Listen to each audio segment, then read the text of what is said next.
All right, guys, we've got a special one for you today. I'm out here with my buddy Ethan from Autocross in his absolutely gorgeous Nissan GTR. I met him racing Autocross, and to say that I was racing would be a very strong statement. I'm generally a spectator, but anyways, why don't you jump in and just tell us a little bit about what this is and some of your experiences with it. Sure. So this is the R35 GTR. It's the Black Edition 2012. It's got the 3.8 V6 twin turbo, known as Godzilla from Japan. Very iconic, very powerful. It's extremely fun.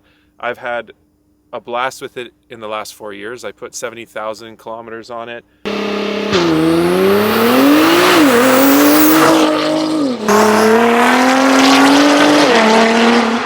So I started in Super Street, which is the stock class for a GTR, which then changed in 24 to A Street. But in that same year, I decided to go into a touring class because I wanted to tune the car. I just tuned it, intakes and exhaust, just to get a little more power out of it and fuel consistency, because Canadian fuel is awful.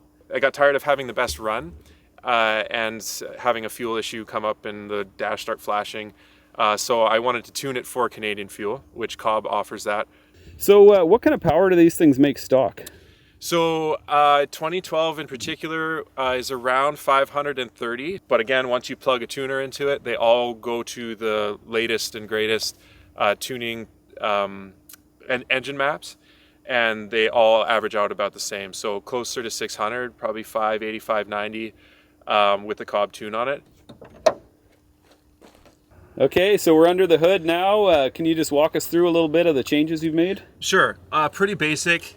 I did the intakes. These pipes from CTS go to the 3-inch round filters in the front here, when the normal one just has a stock box right here with the slide-in filters. So that's just more airflow. And then these are aftermarket GFB blow-off valves. They're adjustable. You could recirculate back into the intake pipe 100% or anywhere in between, all the way to 100% open, which makes the nice stew sounds that everybody loves. So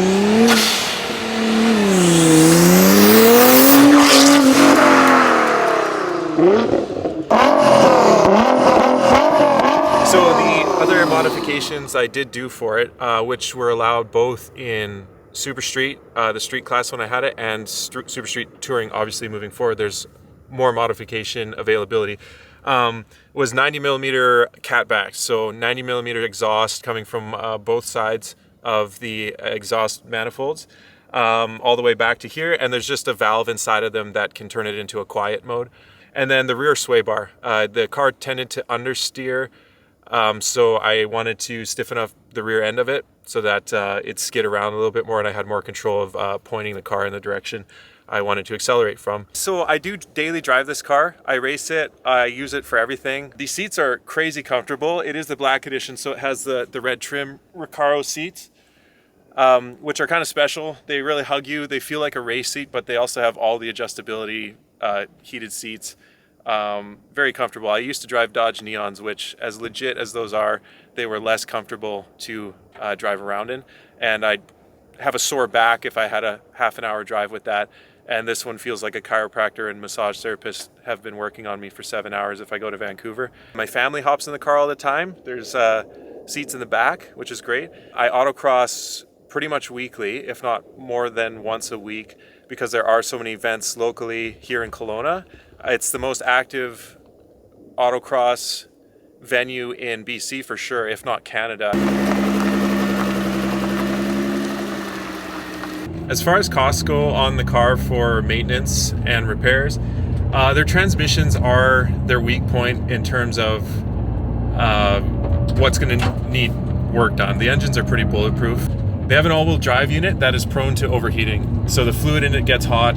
So you either need to be able to do that yourself, be willing to do that yourself, dropping your transmission out, cracking that open and changing the fluids, or have the money to get someone to service it. And I know it's thousands and thousands of dollars to do that every time.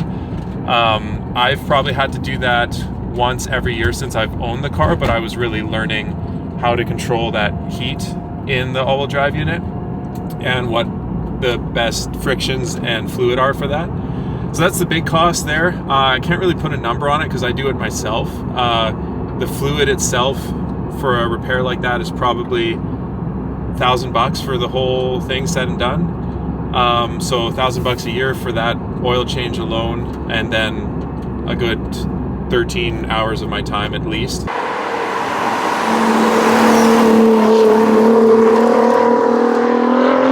Other than that, brakes are pretty good. Those Brembo brakes are so overkill for this car, so unless you're tracking it, Autocross doesn't wear them much more than street use would. I use Hawk performance pads and just the stock Brembo rotors. So those kits for the front is probably $1,500 for everything, and then the rear is probably close to $1,500 as well. I changed them both once when I got the car, and then I just did the front brakes again, so 4 years later. So not too bad. Expensive parts, but they last a long time. This is launch control without traction control on, which is kind of a fun feature. So right here, R mode, comfort for the squat, and then traction off. So I'm gonna keep it in auto because it'll shift better than I ever could, and let's give this a shot.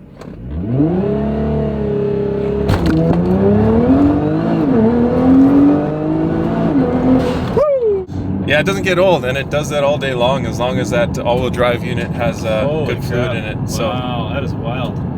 Other than that, oil changes and fluid changes. Differentials both need fluid change pretty much every year if you're racing it. I race it, yeah, I'm trying to think of how many events per year. So let's say most of the Kelowna ones, so around 20, and then Packwood, Washington, and Vancouver, probably 7 of those each, and that's 2 co-drivers each, so 27 events twice per year. That's like 54 events per year for 4 years. So yeah, it goes through a lot of events, and that's pretty much all the maintenance I've had to do to it. Definitely a raw time chaser. We pretty much win every local event in terms of raw time. It's the fastest car, often by a second or more. Than even some of the A Street cars that do show up. Not every time. There is a B Street Audi that shows up sometimes. So as far as actual PAX wins, so we probably have won 6 over the last couple years. But that's top PAX, that's first place for the whole event. I got 1 in Vancouver. Packwood, Washington, I won Super Street Touring this year. I was on the contingency program, so I got a set of Hawk brake pads for that. The tires we've used have been Bridgestone RE71R is the first model, and the RE71RS, which is the second version of the Bridgestone tires. That's a 200 tread wear tire. They're very competitive. They're pretty much the top of the list every year for Autocross 200 tread wear tires. We ran probably 3 sets of the original version and 2 sets of the RE71RS, the second version. And one time in between, we ran the Yokohama A052s, I believe they're called. They were great tires too. They're known as the qualifier tire because they do extremely well on the first 2 or 3 events, and then their fall off for performance in their mid-range of their life is pretty awful.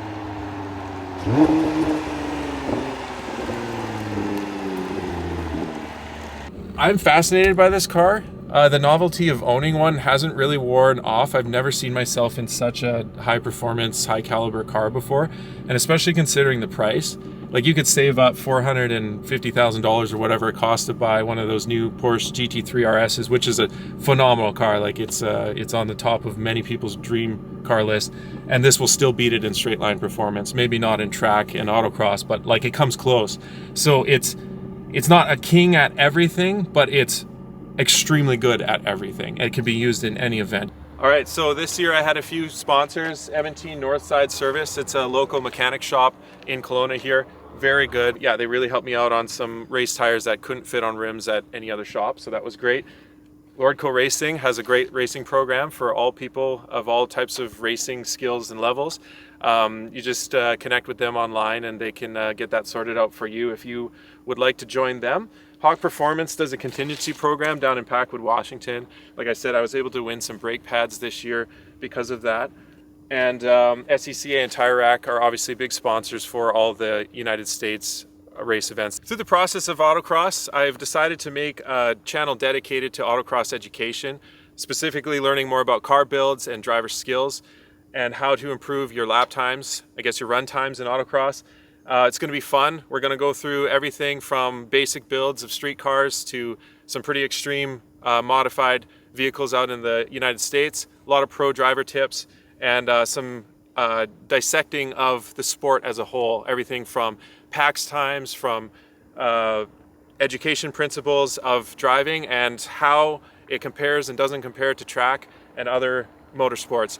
We're on YouTube as the Autocross Channel, on Instagram as the Autocross Channel. Please check it out. I'd love to see you guys around and connect. All right, folks, I want to give a big thank you to Ethan from the Autocross Channel. Make sure and check out their content. These guys are pushing it to the limit every single week, and it is so fun to get out there and watch. Really cool to take an up-close look at the realities of what it's like driving basically a supercar day to day and in a ton of events. Really very cool experience. I'm long overdue for some YouTube collaborations, and it was really nice to be able to reach out with somebody and make a combined effort like this. So please go out and check out his channel. Please give me a thumbs up and a subscribe. We'll see you on the next one.